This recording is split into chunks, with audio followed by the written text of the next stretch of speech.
সিলেট বিষয় সম্প্রচারে আপনাদেরকে স্বাগতম জানাচ্ছি। আমি শহীদুল ইসলাম সবুজ। আমরা দাঁড়িয়ে আছি সিলেটের শাহজালাল রহমতুল্লাহ আলাইহির মাজার শরীফে। আপনারা জানেন যে আজকে পবিত্র শবে বরাত, মুসলিম ধর্মাবলীদের সবথেকে গুরুত্বপূর্ণ একটি রাত। যেহেতু আজ রাতেই কিন্তু মহান সৃষ্টিকর্তার কাছে যে প্রার্থনাই করা হবে সেই প্রার্থনাই নাকি কবুল হয়। দর্শক, আমরা আপনাদেরকে দেখানোর চেষ্টা করছি হযরত শাহজালাল রহমতুল্লাহ আলাইহি মাজার শরীফে মানুষের ঢল পড়েছে। আপনারা দেখতে পাচ্ছেন যে দেশের বিভিন্ন জায়গা থেকে হাজার হাজার মানুষ শাহজালাল মাজারে এসেছেন এবং শাহজালাল মাজারে এসে সবাই জিয়ারত করছেন, কেউ জিকির করছেন, কেউ আবার নামাজও আদায় করছেন। আমরা আপনাদেরকে শাহজালাল মাজারের যে দৃশ্যটি আছে সেটি দেখানোর চেষ্টা করছি।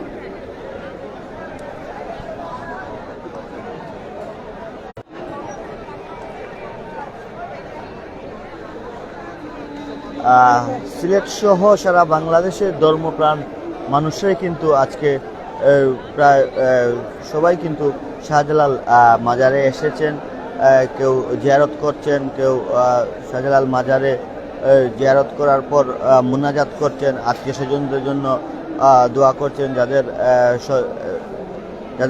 যারা স্বজন হারিয়েছেন তারাও কিন্তু আসলে মহান সৃষ্টিকর্তার কাছে দোয়া প্রার্থনা করছেন। যদি আমরা আপনাদেরকে একটু বলে রাখি তাহলে আপনারা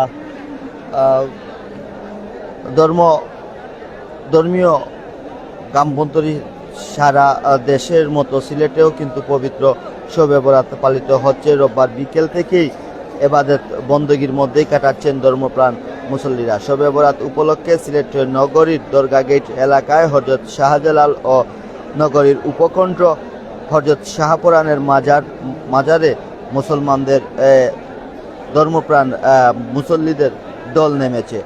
শুধু যে শাহজালাল মাজার বা শাহপুরান মাজার এমনটি না, সিলেটে প্রায় 360 আউলিয়ার পূর্ণভূমি বলা হয়, যেখানে 360 আউলিয়া আছেন, যেখানে আধ্যাত্মিক নগরী বলা হয় সিলেটকে। প্রত্যেকটি মাজারেই কিন্তু আসলে মুসল্লিদের দল। এমনকি আমরা দেখেছি যে বিভিন্ন পাড়া মহল্লার মসজিদেও দেখেছি আমরা মাগরিবের নামাজের সময় হাজার হাজার মানুষ, এশার নামাজের আমরা দেখতে পেরেছি যে হাজার হাজার মানুষ। আমরা যেখানে দাঁড়িয়ে আছি সেটি হচ্ছে গিয়ে শাহজালালের মাজার। সেই শাহজালালের মাজারে আপনারা দেখতে পাচ্ছেন মানুষের প্রচুর দল দেখতে পাচ্ছেন এবং সিলেট সহ সারা দেশ থেকেই কিন্তু আসলে মানুষ এসেছেন শাহজালাল মাজারে এবং তারা তাদের মনের বাসনা অনুযায়ী কিন্তু আসলে অনেকেই মহান সৃষ্টিকর্তার কাছে প্রার্থনা করছেন।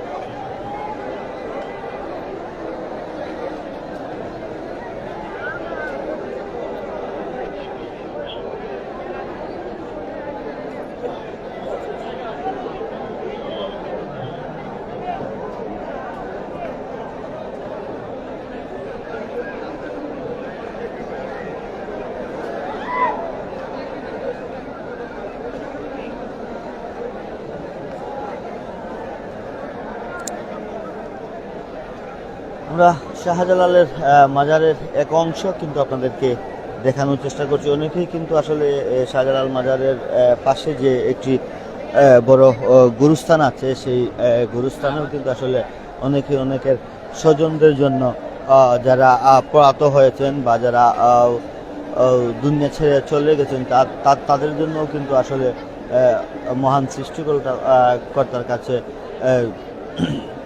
জিয়ারতের পর দুই হাত তুলেই কিন্তু আসলে দোয়া চাচ্ছেন। এবং আমরা আপনাদেরকে বলে রাখতে চাই যে আসলে মুসলমানদের জন্যই কিন্তু আজকের যে রাত্রির গুরুত্বই হচ্ছে গিয়ে অন্যরকম। কারণ আজ রাতেই মহান সৃষ্টিকর্তার কাছে আপনি যাই চাইবেন তাই পাওয়ার সম্ভাবনা থাকে এবং গুনাহ মাফের কিন্তু আজকের রাতকেই কিন্তু আসলে খুব বেশি গুরুত্ব দেয়া হয়। আজকে রাতেই মহান সৃষ্টিকর্তা আল্লাহ ইচ্ছা করলে কিন্তু অনেকেরই গুনাহ মাফ করে দিতে পারেন। যদি আর অনেকেই কিন্তু আজকে রাত্রে মহান সৃষ্টিকর্তার কাছে অনেক কিছুই এই চান এবং তার চাওয়াটাই যদি সৎ এবং সঠিক হয়ে থাকে, তাহলে মহান আল্লাহ তাআলা তার মনের আশা পূর্ণ করেন, এমনটাই কিন্তু আমরা জানি এবং দেখেও আসছি। দর্শক, আমরা আপনাদেরকে শাহজালাল মাজারের এক অংশ দেখানোর চেষ্টা করছি। আমরা আগেও আপনাদেরকে বলেছি, হযরত শাহজালাল মাজারে কিন্তু আসরের নামাজের পর থেকেই মাজারে মানুষের দল নেমেছে। এখন প্রায় বাংলাদেশ সময় রাত 1:12 এখনও কিন্তু আসলে শাহজালাল মাজারে মানুষের দল আছে। যদিও আমরা শাহজালাল মাজারের যে সড়কটি আছে, যে মেইন যে ফটক, যেটি আম্বরখানা মাজার গেট যেটাকে বলা হয়, সেই গেটের অবস্থা যদি আমরা আপনাদেরকে জানাই, তাহলে এখান থেকে প্রায় 500 ফিট অবধি কিন্তু মানুষের যানজট লেগে আছে। তারপরেও কিন্তু আসলে যানবাহনেরও তো যানজট আছেই, এমনটাই কিন্তু আমরা দেখে আসছি। দর্শক, এই ছিল আমাদের কাছে হযরত শাহজালাল রহমতুল্লাহ আলাইহি মাজার থেকে শবে বরাত রাতের সর্বশেষ খবর। পরবর্তীতে আবারও কোনো না কোনো খবর নিয়ে আমরা আপনাদের সাথে সংযুক্ত হব। তখন ভালো থাকুন, সুস্থ থাকুন, সিলেট বুর সাথেই থাকুন। আল্লাহ হাফিজ।